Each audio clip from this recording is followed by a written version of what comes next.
खुशामदीद नाजरीन, आप देख रहे हैं TNA न्यूज़।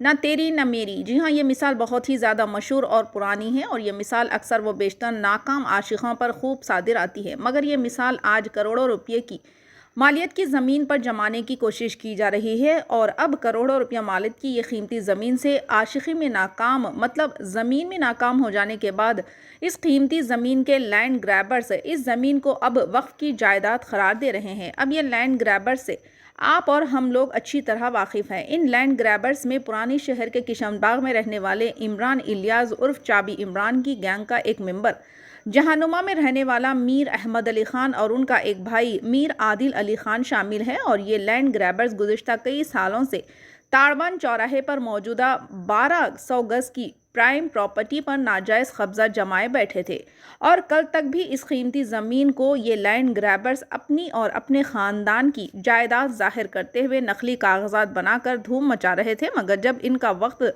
करीब आ गया और ज़मीन असली ओनर्स के हाथ लग गई, तब से लैंड ग्रैबर्स चाबी इमरान इस लैंड को वक्फ की लैंड करार दे रहे हैं। आइए जानते हैं इस खुसूस में मज़ीद तफसीलात। चैनल को लाइक करें, शेयर करें और सब्सक्राइब करना ना। मेरा नाम दामोदर मुंद्रा एडवोकेट है फ्रॉम DMA एडवोकेट्स। मैं हमारे क्लाइंट के रिक्वेस्ट पे यहाँ आया हूँ। हमारे क्लाइंट्स जमा सिद्दीकी और तहनिया सिद्दीकी के कहने से मैं आया हूँ। वो दोनों जो है सो ये property 19-4-424/1/1/ACDF total area 1735 square yards है।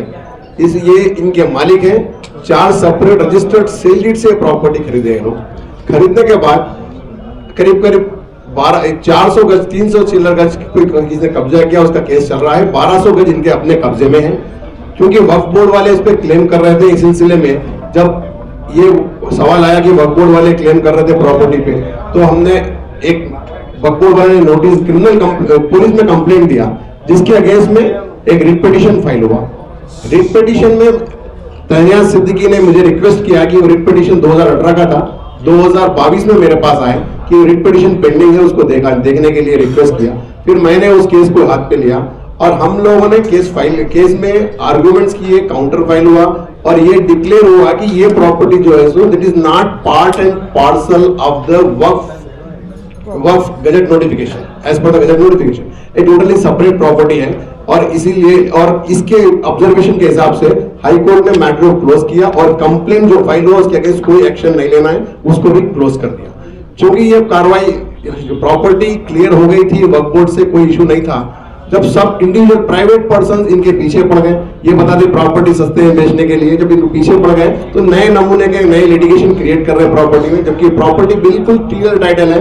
ये 1200 स्क्वायर यार्ड कब्जे में है और बाकी का केस चल रहा है और ये प्रॉपर्टी में कोई लिटिगेशन नहीं है।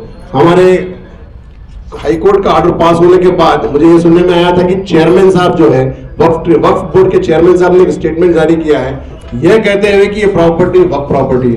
भाई एक तरफ आप कहते हैं कि प्रॉपर्टी हाई कोर्ट में आते हैं तो कहते हैं वक्फ प्रॉपर्टी गजट नोटिफिकेशन के बाहर प्रॉपर्टी है ये, और अब चेयरमैन साहब without opening the records, chief executive officer who has filed written papers in the court and the orders passed in the court against which the chairman is going and saying that it's a work property is something, मेरे को लगता है कि उनकी जिम्मेदारी भी काम नहीं किया उन्होंने। जिम्मेदारी उनकी ये है कि वो वक्त रिकॉर्ड चेक करें, रिकॉर्ड चेक करने के बाद ही कोई स्टेटमेंट दे।